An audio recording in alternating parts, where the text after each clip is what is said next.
Welcome to NASCAR Live Chat with Hamm.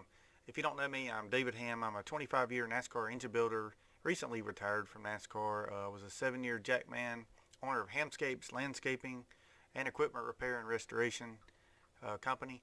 And I'm also on the Country Ham Jam on 92.9 and 550 WAME radio. Today we're going to go over some of the stuff that I didn't hit on from last night's live chat that I normally do. I'm just going to go over that and go over some of the stuff that I did hit on, but I just wanted to elaborate a little bit more because we didn't get to do my live chat last night. I had some issues, so we're going to go over this stuff again, and this time I'm going to join in with the chat. So I hope everybody watched that other video and maybe you learned something from it, and we will carry on this one. I'm going to do some finishing order, playoff standings, some NASCAR news, Martinsville track facts, and then I'm going to also add in some questions and comments from yesterday's video, and then I'm going to get up some more ideas for the 2020 NASCAR Live Chat with Hamm, and so we'll roll right into it. If you would like, subscribe and join into this chat every Monday night at 7:30. Hit that bell notification. That way you don't miss a thing. So we're going to talk about the Hollywood Casino 400, which happened at Kansas Speedway, the Monster Energy NASCAR Cup Series race. The finishing order was, we had 4 Toyotas, 4 Chevrolets, and 2 Fords.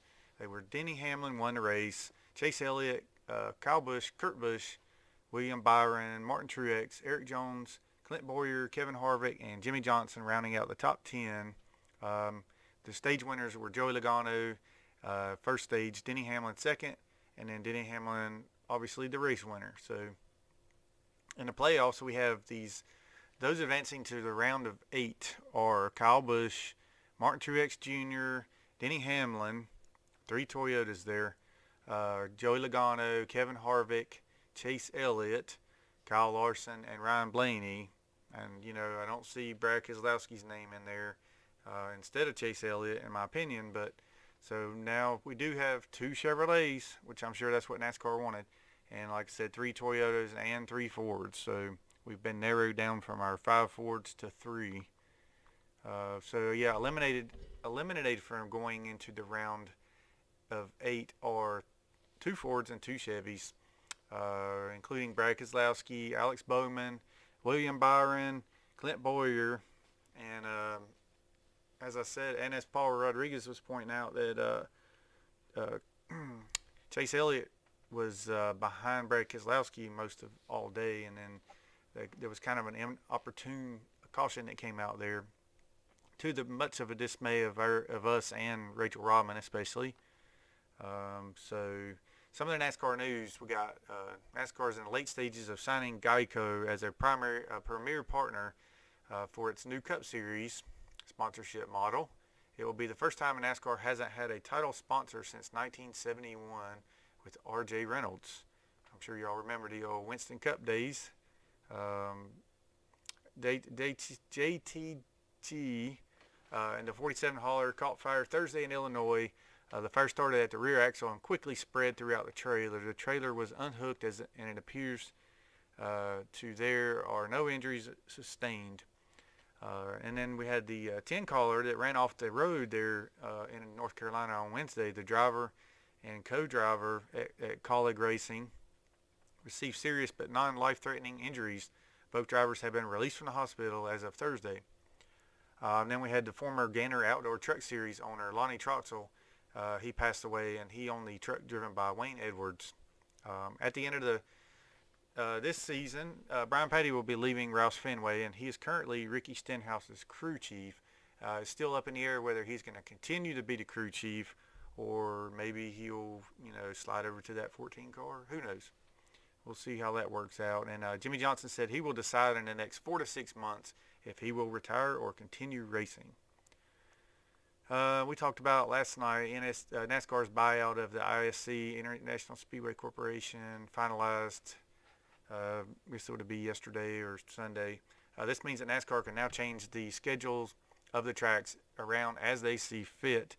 And as an added bonus for the NASCAR fans, Brian France's stocks were completely bought out. Amen. Meaning he has a zero connection to NASCAR from a business and decision-making standpoint. Yes, amen to that. I've been saying it for many years that I wish that he would just go away. All right.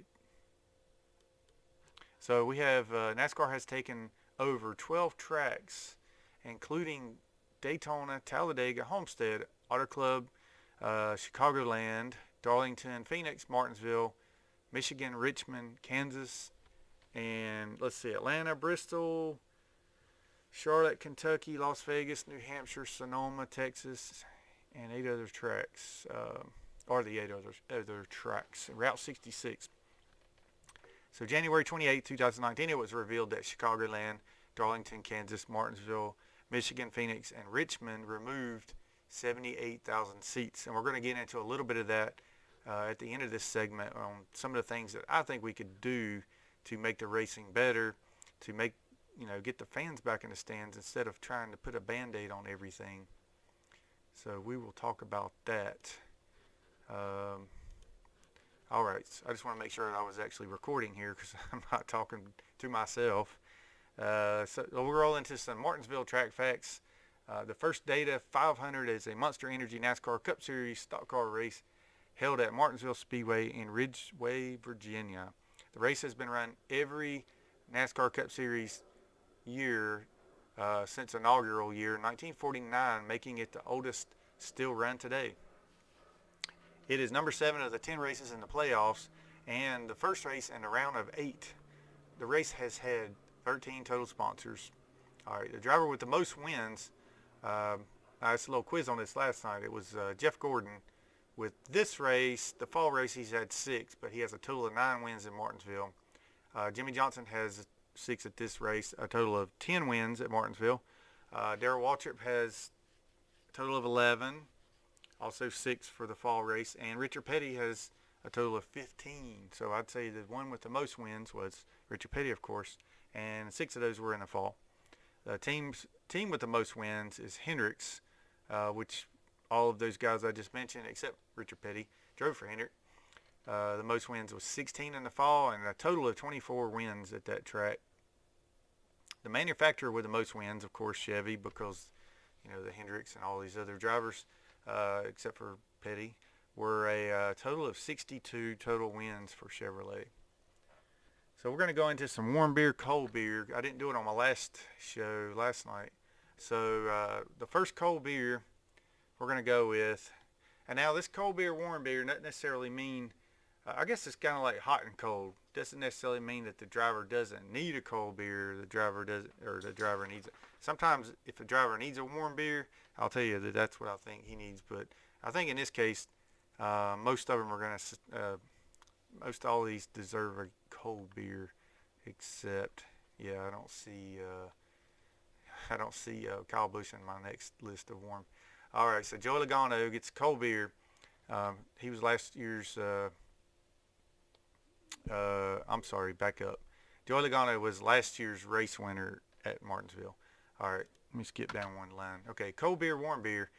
Cold beer goes to Joe Gibbs Racing. Has won 16 of the 32 races this season. Denny Hamlin scored his 5th win this season and 36 Cup Series win, career win. As much as I hate to say it, I guess they deserve a cold beer after this weekend and the way things are going for them in the playoffs so far. Kyle Busch has 4 wins, Martin Truex 6 wins, and Eric Jones 1 win. All 4 Gibbs cars finished in the top 7, with Denny Hamlin first, Kyle Busch 3rd, and Martin Truex 6th, Eric Jones 7th. So we got to step it up with these Fords now. We're down to the playoff time.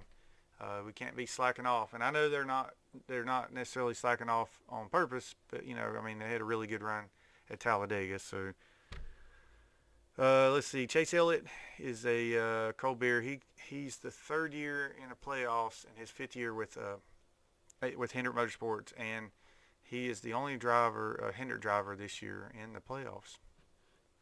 Ryan Preece has done very well. A few days after his JTG team hauler caught fire, with help from another team, and to get the car back to the track and his teammates back up, Ryan finished 12th at Kansas, which is his 2nd best finish. Best was 7th before that. I'm surprised he's not leading in the Rookie of the Year deal too. Maybe he is by now, but he was a close second. So, oh yeah, Rachel says, please don't give Brad a warm beer. I think he and his team were fighting like crazy to stay in. Car was not good, and yeah. So, but sorry, Rachel. I mean, I'm going to say that Brad Keselowski deserves a cold beer, but this time he's not warm. He's not. And I can't really say, some of that might have been with a little bit of help from NASCAR, because it seemed like they wanted to get Chase Elliott in. But Brad, I'll tell you one thing: he does not slack off. He drives his heart out. But it is what it is. He's out of the playoffs right now. So he lost 6 spots in the final overtime restart, costing him a spot in the round of 8. He had entered 24 points ahead of Chase Elliott, which should have been plenty of a cushion. But like I said, some of that stuff he probably couldn't help. Brad came down pit road for fresh tires before the first of the 2 overtime cautions.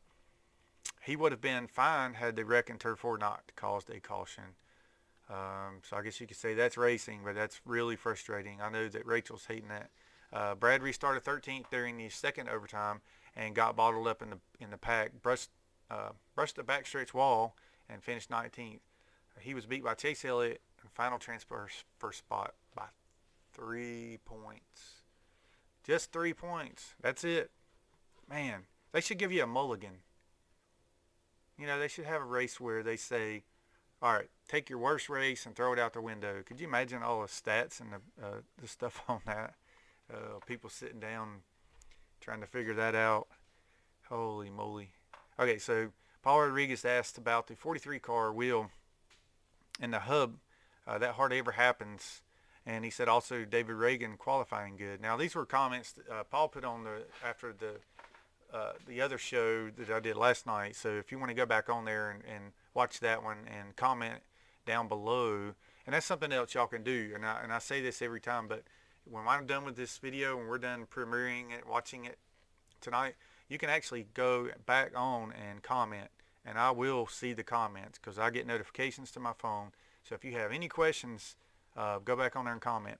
So Paul was asking about the 43 car wheel and hub. So there must have been a serious the axle. Well, the axle, it's a hub assembly.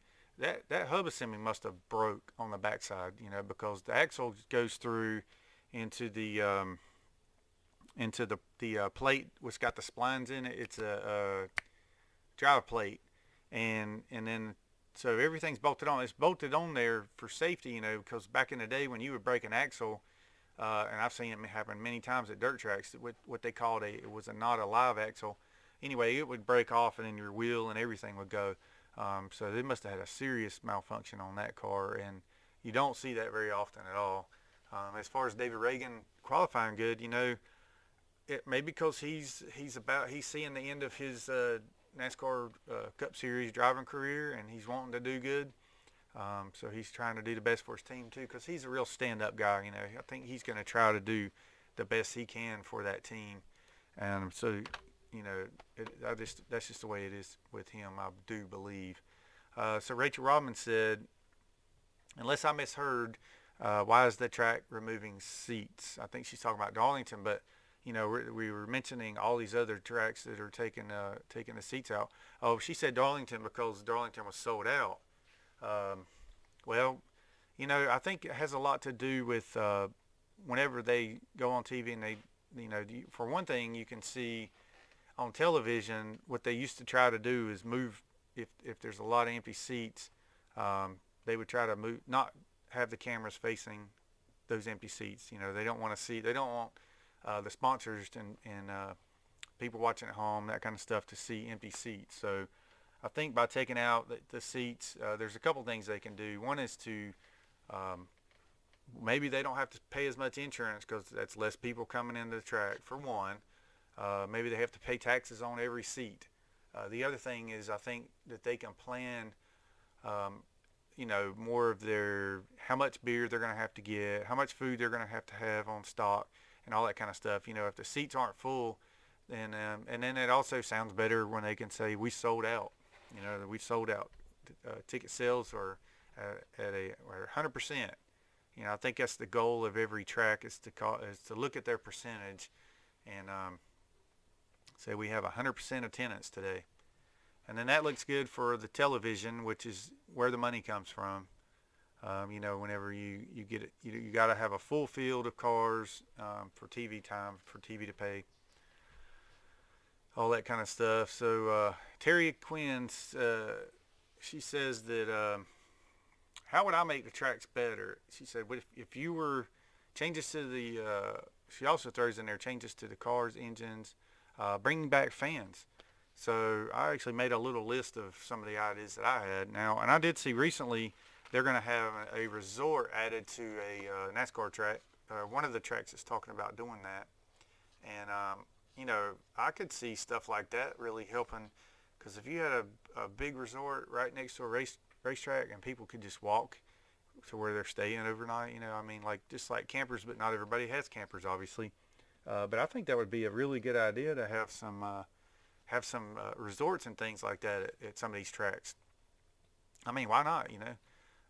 If they can afford to do it, and I'm sure a percentage of that could go to back into NASCAR, so that they could lower the ticket prices and things.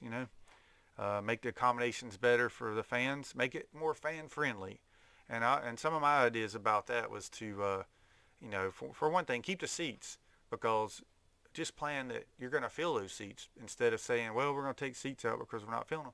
Well, find ways to fill those seats. Extend gate times for one, because then you don't have to deal as much with traffic. Because if the gates are open, and if it's a night race and the gates don't open till 3 o'clock, then you got everybody trying to get there by 3 o'clock, and they're just going to get stuck in traffic. Traffic's going to be bad. The next year they're going to say, you know what, I don't think I want to go to the race because we're going to sit in traffic for 2 or 3 hours. That's one thing. Concerts for fans, not just inside the track, but outside the track as well. Set up some stages, have some good, awesome local bands. If y'all don't have enough where you're at, we have plenty here in Statesville. But have some of these people come out and perform. They'll do it pretty cheap, and some of them will do it for the exposure. And it is something interesting, something fun, something different for them. But I think having live music, having different things that the fans can do while they're out there doing their tailgating parties and all, I think that'd be a really cool idea. The other thing is to have a lot of more racing on Saturday night racing. I actually prefer Saturday night racing, Saturday evenings, and then do the other series. What in the world you get into, Scarlett? My dog's been into something. It's been raining a lot this morning. But anyway, have more interaction stuff for the fans to enjoy while they're camping, and but on Thursdays and Fridays, have like the truck race on Thursday night, the Xfinity race on Saturday or Friday night, and then Saturday night have the Cup race. But let's see. Oh, and talking about the fans and having more interactive things for them to do. Also, make sure that they have Wi-Fi, because when they're at the track and everybody's got their phone nowadays and everybody's sharing on social media, that's like free advertising for you. If you're at a track and the fans have their phones and they're posting pictures, hey, look where I'm at, why don't you come out here? But then they hit send and it doesn't go anywhere because they can't get a signal out. NASCAR could be getting all this free advertising, telling fans, telling their friends to come on out. And if you're going to take your teenager, or your younger person there, and they're going to sit there and they're going to be like, well, I don't have cell phone reception. Yeah, I agree. Kids need to put their phones down, but you know what? It is what it is. And like I said, it's free advertising. So also, it's another thing I thought about was, a lot of people, I used to bring my cooler into the track, with beer in it and stuff, and that's all fine and well. They also have limit on the size of what cooler you can take. But sometimes you park so far away that you don't really want to have to carry your cooler. So maybe they should have packages of beer. Like let's say, how you go in a restaurant and you order a bucket of beer, and it usually comes out to be a pretty good deal, like $2 a beer, average. So, offer stuff like that at the racetrack. I mean, I'm just a suggestion. Let's say you have 2 people, just like in a restaurant. You can't get a bucket unless you got 2 people, but Two people, give them a 6-pack of beer for $12. That way they don't have to carry their coolers. You know, think about it. And I mean, maybe even have like a little souvenir 6-pack cooler that you could sell. Have different drivers on it, but keep the royalties down. Like say, or just say, you know, stock car racing, or even if you put NASCAR on it, keep the royalties down. That way you don't have to charge them $20 for a little cooler just because NASCAR's got to get their cut of the money. But you know, then you're helping the other companies out that make these coolers, and then you're making yourself money because you're bringing more fans in because they're like, well, I could just sit at home in my comfortable chair and watch the race. Well, that's the other thing. Make the seats a little more comfortable, because if you go to a race now and you get up in the stands, you're sitting right on top of somebody else, for one. And if you got to go to the bathroom, everybody in the row has to stand up. It's ridiculous. It's like, man, this sucks. I could sit at home watching the race and not have to squeeze around everybody. So yeah, there's all kinds of stuff that they could do. Instead of saying, well, we're going to take money away from race teams, we're going to try to save them money, we're going to fire pit crew guys because it's costing too much money. Get the fans back in the stands. Quit trying to put Band-Aids on all this stuff. So ask the fans what they want. And some tracks are doing that. Some tracks are putting a lot of money into their deal. But there's still always other things you can do. Bring back the driver personalities. I know you can't really change personalities, but you can make them, remind them that without the fans, they don't even have a job. So put them down there and let them interact with the fans and talk to them before the race, after the race, whatever. I mean, just like Brad Keselowski goes out there and goes around in the infield or outside the track and rides around and meets the fans. I mean, that's great. That's what they all need to be doing, in my opinion. They don't, maybe you can't really say, hey, y'all need to go out there and ride around in a golf cart and meet the fans, but at least have other things that make it more interesting for the fans. Spread them out, have little setup, meet the driver out here, set up all day long. These drivers get paid plenty of money. They can go out there and spend some time with the fans. Okay, so next up we have, but yeah, as I said, keep it fan friendly. All right, so some of the things, I'm going to read some of these off of this article that Rachel Rodman sent me. It's called, it was actually a pretty good article. I read through the whole thing, but I just picked out some of the little highlights from it, the things that stood out to me. Because these are some things that I pretty much say all the time in my life situations and about stress. It's called How to Handle Stress Like a NASCAR Pit Crew Member. So it says stress.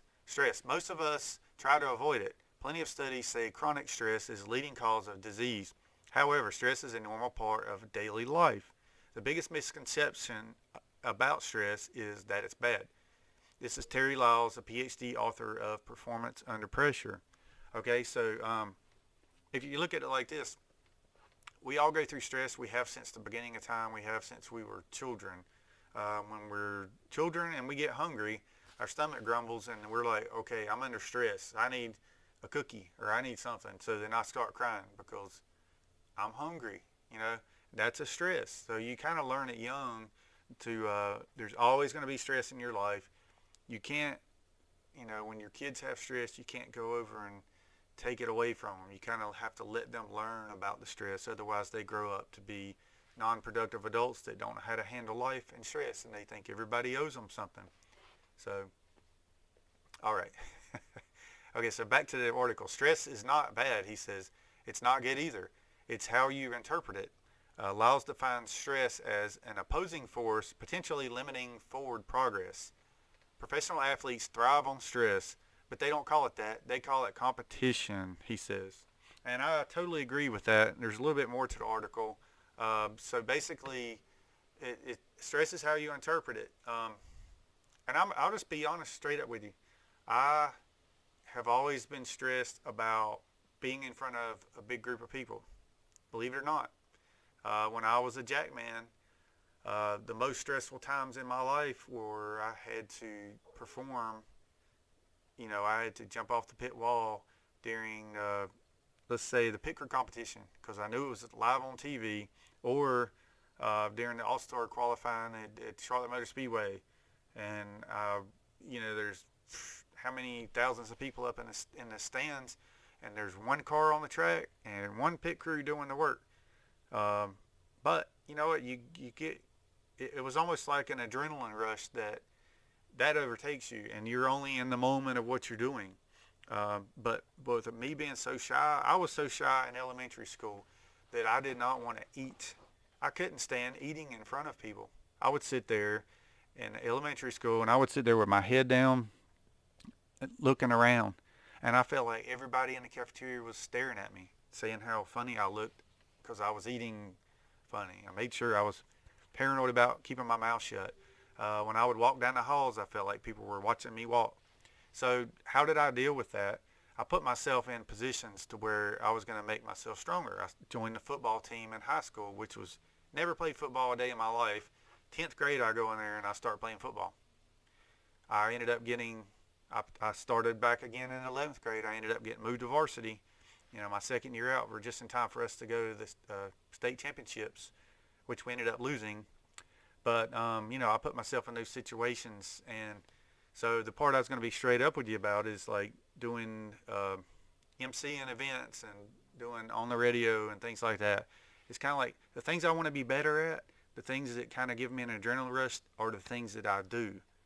It's kind of like a competition thing, but whenever at the end of the day, it makes me feel good, like I did something, I helped someone, which is huge part of my life. If maybe I can teach somebody something, or I can inspire them to do something, inspire them to be a better person, maybe, I don't know, or just motivate. Those are the things that, okay, so back to the article. Trying to eliminate stress from your life will only make you weaker. Most people avoid the hardest thing they need to do to become the best that they can be, he says. It can be fearful until you figure out how to utilize it to perform under pressure. Take the threat and convert it into a challenge. Identify and eat it. It's like rocket fuel. Leaning into stress is what allows you to face difficulties head on with the intention of winning. There you go. That's very well said. I was a little skeptical when I first saw the article, but when I read it, I was like, you know what? This stuff makes a lot of sense. And thanks, Rachel, for sharing that with me. But basically, yes, what it says, leaning into stress is what allows you to face difficulties head on with the intention of winning. Very good. Okay, so some of the things I wanted to talk about for 2020 NASCAR Live Chat with Hamm. So beginning in 2020, with the we talked about this last week with the roving race reporter. We can do that where one of our friend fans goes to the track and interviews somebody and brings it back, sends it to me in email or whatever, and then I talk about you on here and then read what you learned, what you gained from going to the racetrack, and your experience there. Always very interesting to the rest of us. And as you learn, we all learn. See how that works? So know your race fan. Each person who is part of the NASCAR Live Chat with Hamm will receive a list of 10 questions via Facebook Messenger. Just info so that we can get to know you as each other and as race fans without getting too personal. But just basically tell us all you want us to know and the 10 answers to those questions. And I'll put them on here, and then we'll learn each other. So number 2 is an idea was the NASCAR background. A bio will be featured each week of a driver, owner, car owner, team, or a historic person. I love the history of NASCAR, and I want to continue talking about and learning myself about the different history. Every time I talk about a particular person, just like when I'm doing my radio show, the Monday Ham Jam, and now it's on Wednesdays too, Country Ham Jam, I talk about whose birthday it is, maybe that day, and then I'll play a song by them, and I learn a little bit of something about them. So I'd like to do more of that with the NASCAR, and as well teaching y'all stuff about them as in the same time. So if there's anything you'd like to chat about, that's going to be some of the segments we had. A new segment for 2020, comment, below after we did end this chat. Just like last night, whenever we ended the chat, let's see, Paul Rodriguez and Terry Quinn, I were on there, and we were all commenting about the video. So as I mentioned at the beginning of this video, anything that you want to add, go on there and comment, and or ask questions, or anything. All right, so anyway, thanks so much for watching. Don't forget to hit that subscribe. I'm listening to stink bugs bouncing around here in my Hamscape shop. Comment below, hit that like. Find me on Twitter and Instagram at DHamIam, just like my YouTube name right here, DHamIam. And thank you so much for watching, and we will see y'all next time. Have a good night.